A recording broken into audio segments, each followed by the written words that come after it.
बांसवाड़ा में चाइनीज मांझे को लेकर प्रशासन सख्त नजर आ रहा है। इलाके में चाइनीज मांझा से पतंग उड़ाने वालों को पकड़ने के लिए पुलिस ड्रोन से निगरानी कर रही है। कलेक्टर के बाद एसपी ने भी चाइनीज मांझा को पूरी तरह से प्रतिबंधित कर दिया है। साथ ही चाइनीज मांझा के खिलाफ मुहिम के तहत पुलिस ने शहर में ड्रोन यूनिट तैनात कर दी है, जो कि शहर के घनी आबादी के साथ ही बाहरी हिस्से में निगरानी रखेगी। इसके अलावा बांसवाड़ा शहर में 1 दर्जन से अधिक मुखबिरों को भी एक्टिव कर दिया है। अगर कोई चाइनीज मांझा बेचता मिला तो उसके खिलाफ तुरंत कार्रवाई की जाएगी। एसपी साहब के निर्देशानुसार जो चाइनीज मांझा है ये काफ़ी खतरनाक होता है। इसको लेकर प्रशासन और कलेक्टर साहब द्वारा भी समिति बनाई गई है और पुलिस और प्रशासन मिलकर कार्रवाई कर रही है। इसके तहत श्रीमान एसपी साहब ने आज निर्देश दिए थे, तो ड्रोन से हम छतों पर चेक करके और उनकी डोर को चेक करते हुए चाइनीज मांझे के खिलाफ कार्रवाई करेंगे। कोटा से बड़ी खबर है, चाइनीज मांझा बेचने वालों पर एक्शन। लगातार कार्रवाई से मचा हड़कंप। 3 और आरोपियों को किया गिरफ्तार। चाइनीज मांझा के करीब 60 रोल भी जब्त किए गए हैं। गुमानपुरा कुन्हाड़ी इलाके से मांझा विक्रेताओं की गिरफ्तारी हुई है। अग्निशमन विभाग की टीम ने भी 36 रोल जो हैं वो जब्त किए हैं। तो फिलहाल मौत के मांझे के खिलाफ ताबड़तोड़ एक्शन लगातार जारी है। कोटा में 3 और आरोपियों को गिरफ्तार किया है। देखिए, अगर आप भी चाइनीज मांझे से पतंग उड़ाते हैं तो ऐसा करना छोड़ दीजिए, क्योंकि इससे आपके खिलाफ एक्शन लिया जा सकता है।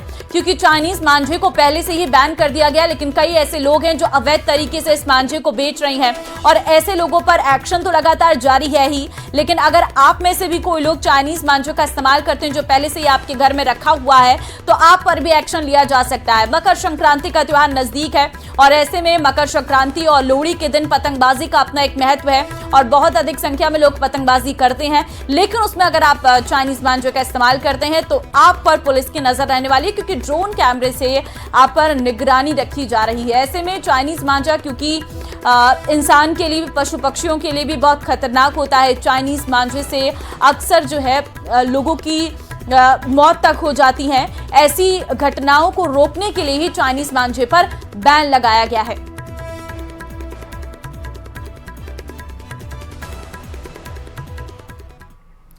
बिना एंटी हैंगिंग डिवाइस वाले पंखे से लटक कर आत्महत्या करने के मामले में कोटा पुलिस ने कार्रवाई करते हुए पीजी को सीज कर दिया है। आपको बता दें कि अंबेडकर नगर इलाके में स्थित पीजी को पुलिस ने सीज कर दिया है। इस कमरे में लगे पंखे में एंटी हैंगिंग डिवाइस नहीं लगा हुआ था। छात्रों ने बिना डिवाइस वाले पंखे से लटक कर मौत को गले लगा दिया। डॉक्टर और इंजीनियर बनने का सपना लेकर कोटा आने वाले स्टूडेंट सुसाइड के बढ़ते मामलों के बाद जिला प्रशासन ने हॉस्टल और पीजी में एंटी हैंगिंग डिवाइस लगाने के निर्देश दिए थे और एमपी निवासी अभिषेक ने जिस हॉस्टल के कमरे में सुसाइड किया, एक अनुमान के मुताबिक अभी भी 20,000 से अधिक हॉस्टल और पीजी ऐसे हैं जहां पर एंटी हैंगिंग लगवाया जाना बाकी है।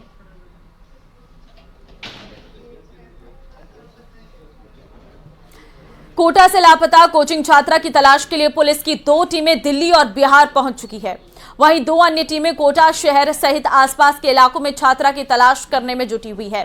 छात्रा के ट्रेन से दिल्ली और बिहार जाने की आशंका जताई जा रही। 5वें दिन भी फिलहाल छात्रा का कोई सुराग हाथ नहीं लग पाया है। हालांकि छात्रा के कमरे से एक नोट बरामद हुआ है जिसमें उसने अपनी मर्जी से जाने की बात कही है, जबकि छात्रा के परिजन पहले ही कोटा पहुंच चुके हैं और पुलिस की टीमें परिजनों के साथ छात्रा की तलाश में जुट गई है। आपको बता दें कि छात्रा बिहार के भागलपुर की निवासी है और कोटा में रहकर नीट की तैयारी कर रही है। फिलहाल जवाहर नगर थाना पुलिस पूरे मामले की जांच कर रही है। आसपास की सीसीटीवी फुटेज खंगाल रही है और लेकिन फिलहाल छात्रा के बारे में कोई सुराग हाथ नहीं लग पाया है। छात्रा बिना बताए हॉस्टल से निकल गई थी। छात्रा का मोबाइल भी बंद है। हॉस्टल संचालक ने जवाहर नगर थाने में शिकायत दर्ज कराई है।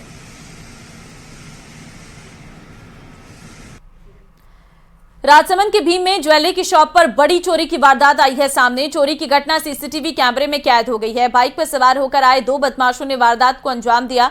करीब 12 लाख के आभूषण लेकर फरार हो गए। पीड़ित ज्वेलर्स ने थाने में शिकायत दी है। सीसीटीवी के आधार पर चोरों की तलाश में पुलिस जुटी हुई है। तो करीब 12 लाख के आभूषण जो हैं वो चोरी कर लिए गए हैं। ज्वेलरी शॉप पर चोरी की ये लाइव तस्वीरें हम आपको दिखा रहे हैं, जहां पर आप देखिए किस तरीके से पहले बातों में उलझाया जाता है और उसके बाद वहां पर जो गहने थे उन्हें आराम से अपने जेब में रखता है और ये शख्स यहां से 12 लाख के आभूषण चोरी करके फरार हो जाता है। बाइक पर सवार होकर आए थे ये दो बदमाश और मौका देखते ही इन्होंने गहने चुराए और वहां से फरार हो गए। इससे पहले कुछ समझ पाता दुकानदार, उससे पहले ही ये चोर यहां से गायब हो जाते हैं। तो चोरी की ये वारदात खासकर ज्वेलरी शॉप में बढ़ती जा रही है। हालांकि सीसीटीवी कैमरे में पूरी घटना कैद हुई है, लेकिन सीसीटीवी कैमरे में युवक का चेहरा साफ नजर नहीं आ रहा है। फिलहाल अब आगे इस पूरे मामले की जांच जो है वो पुलिस के द्वारा की जा रही है। तो ज्वेलरी शॉप ओनर्स को बहुत सावधानी के साथ अपने आभूषणों को संभालना है और लोगों पर निगरानी रखनी है, क्योंकि इस तरीके की वारदातें जो हैं वो बढ़ती जा रही हैं। बातों में उलझाकर चोरी की ये वारदातें सामने आ रही हैं। 12 लाख के आभूषण चोरी करके ये फरार हो गया है युवक। और अब आपको दो और तस्वीरें दिखाएंगे चोरी की ही, अलग अलग तस्वीरें हैं। पहली तस्वीर अजमेर के नसीराबाद इलाके की है, जहां देराटू बगीची बालाजी के पीछे चोरों ने धावा बोल दिया है। दुकान का शटर तोड़कर नकदी सामान और स्कूटी चुरा ले गए हैं चोर। दूसरी तस्वीर चित्तौड़गढ़ की है, जहां चोरों ने चामटीखेड़ा इलाके में हर्षनगर स्थित सर्वेश्वर महादेव और लक्ष्मी नारायण मंदिर में चोरी की वारदात को अंजाम दिया है। चोर लड्डू गोपाल की 12 किलो की अष्टधातु निर्मित मूर्ति को ले गए। फिलहाल पुलिस चोरों की तलाश में जुटी हुई है।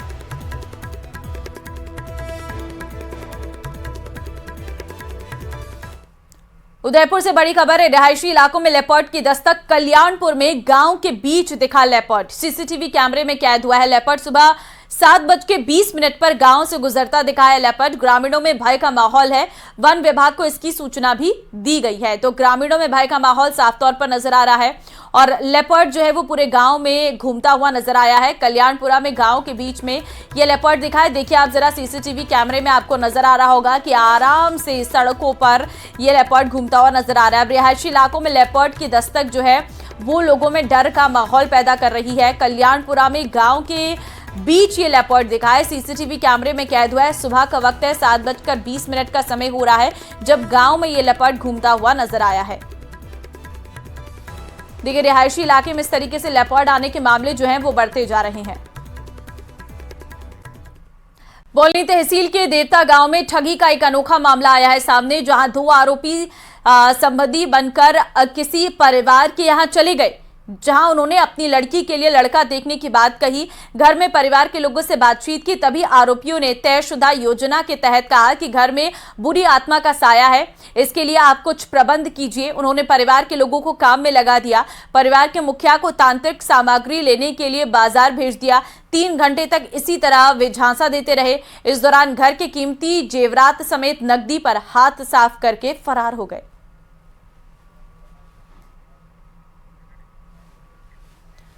सिकराय उपखंड के गडोरा गांव की बालिका ममता मीणा का 68वीं राष्ट्रीय विद्यालय खेलकूद प्रतियोगिता के तहत क्रिकेट के लिए चयन होने पर गांव में खुशी की लहर है। कक्षा 12 में पढ़ने वाली ममता राजकीय उच्च माध्यमिक विद्यालय गडोरा की छात्रा का ग्रामीणों ने स्वागत किया। ममता मीणा को उदयपुर में चयन प्रशिक्षण के लिए रवाना किया। राष्ट्रीय प्रतियोगिता उदयपुर में 29 जनवरी से 3 फरवरी तक आयोजित की जाएगी। ममता मीणा ने बताया कि चयन के उनके भाई की अहम भूमिका निभाई है। वहीं छात्रा का कहना है कि परिवार की आर्थिक स्थिति कमजोर है, लेकिन आगे भी खेलना चाहती हूँ। सरकार से मांग है कि परिवार को भी मदद की जाए। क्रिकेट खेलना चाहती हूँ और मैं गरीब परिवार से हूँ, मेरी आर्थिक स्थिति खराब है, इसलिए मुझे गवर्नमेंट से कुछ मदद की जरूरत है। हमारी बेटी खेल कूद में आगे गई, सरकार से कोई सहायता मिल जाए तो जिंदगी सुधर जाए। भरतपुर कोटा से बड़ी खबर है, कार के डैशबोर्ड से पकड़ी गई 2 करोड़ की स्मैक। झालावाड़ से जयपुर तस्करी के लिए ले जाई जा रही थी नशे की खेप। जगपुरा में पुलिस नाकेबंदी में चेकिंग के दौरान खुला तस्करी का खेल। 2 करोड़ रुपए की 400 ग्राम स्मैक की बरामद, तस्कर गिरफ्तार। रानपुर थाना क्षेत्र ने मादक पदार्थ की तस्करी के चल रहे ऑपरेशन नश्वर के तहत कार्रवाई की है। प्रतापगढ़ जिले में पुलिस महकमे में बड़ा बदलाव हुआ है। पुलिस अधीक्षक विनीत कुमार बंसल ने 57 एएसआई की तबादला सूची जारी कर दी है। एसपी विनीत कुमार ने बताया कि ट्रांसफर के बाद पुलिस लाइन से हटाकर जिले के थानों में तैनात किया गया है। कई एएसआई को पदोन्नति के बाद नई पोस्टिंग का इंतजार कर रहे थे। इस फेरबदल का उद्देश्य पुलिस बल को बेहतर तरीके से संचालित करना है। राजस्थान के बीकानेर में 3 दिवसीय अंतर्राष्ट्रीय ऊंट महोत्सव का आज दूसरा दिन है। दूसरे दिन की शुरुआत ऊंट श्रृंगार प्रतियोगिता के साथ हो चुकी है और इसके अलावा आज कई प्रतियोगिताओं का आयोजन किया जाएगा, जिसमें ऊंट दौड़, ऊंट नृत्य की प्रतियोगिता होगी। राष्ट्रीय ऊंट अनुसंधान केंद्र पर इसका आयोजन किया जाएगा। साथ ही कल भी कई तरह की प्रतियोगिताओं का आयोजन किया जाएगा।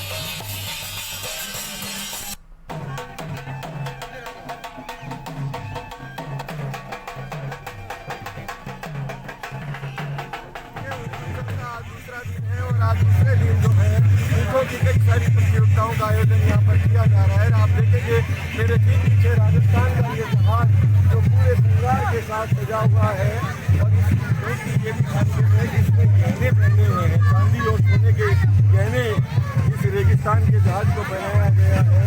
और 3 दिन तक जो ये आयोजन यहाँ पर होने वाला है वो केवल और केवल ऊँटों के लिए ही होता है। बड़ी विदेशी मेहमान भी लोग यहाँ पर आए हुए हैं और उसके साथ साथ जो ऊँट पालक हैं वो अपने ऊँटों को यहाँ प्रतियोगिता में लाए हैं, जहाँ कैमल डांस और कैमल फर कटिंग के साथ साथ जो सुंदर कैमल की प्रतियोगिता है। हमारे साथ एक ऊँट पालक जो उनकी बातें करते हैं, ये जो आप लेके आए हैं तो इसको क्या क्या गहने बनाए? पाली के जवाई बांध और जवाई लेपर्ड क्षेत्र सर्दियों के मौसम में देश और विदेशी पर्यटकों के साथ साथ पक्षियों की भी पसंद बनता जा रहा है। जवाई क्षेत्र में देशी पक्षियों के साथ ही विदेशी पक्षी भी पहुंच रहे हैं और इन पक्षियों की जवाई बांध में जल क्रीड़ा पर्यटकों को लुभा रही है। जवाई बांध में पिछले लंबे समय से सर्दियों की ऋतु में अलग अलग किस्म के विदेशी पक्षी अपना डेरा डालते हैं। ये पक्षी 3 महीने से अधिक समय तक यहाँ रहते हैं और फिर अपने देश वापस लौट जाते हैं। जवाई बांध में विदेशी पक्षियों के साथ धूप चढ़ने पर धूप सेकते मगरमच्छ भी यहाँ पहुंचने वाले पर्यटकों के लिए आकर्षण का केंद्र है। दिसंबर और जनवरी की बात करें तो यहाँ देश विदेश के लाखों पर्यटक भ्रमण के लिए पहुंचते हैं।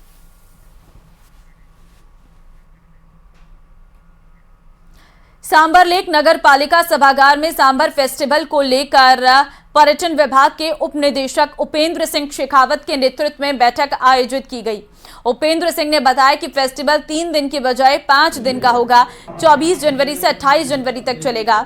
24 जनवरी को पौराणिक तीर्थ देवयानी सरोवर की महाआरती से फेस्टिवल का शुभारंभ होगा और इस बार गुजरात के कच्छ में होने वाले फेस्टिवल की तर्ज पर सांभर में फेस्टिवल आयोजित किया जाएगा। सांभर में साल भर पर्यटकों के लिए टेंट सिटी विकसित की जाएगी। फेस्टिवल के दौरान रोजाना कलाकारों की ओर से सांस्कृतिक कार्यक्रम प्रस्तुत किए जाएंगे। 3 दिन की बजाय 5 दिन का होगा। 24 तारीख से हम लोग शुरू कर रहे हैं, जो कि 28 तारीख तक चलेगा और कोशिश ये रहेगी कि पिछले साल से और हम उसको स्केल कर सकें। मैं आपको बताना चाहूँगा कि सांभर को हम लोगों ने एक एडवेंचर डेस्टिनेशन के रूप में डेवलप करने की कोशिश की है और उसमें हम काफ़ी हद तक आए।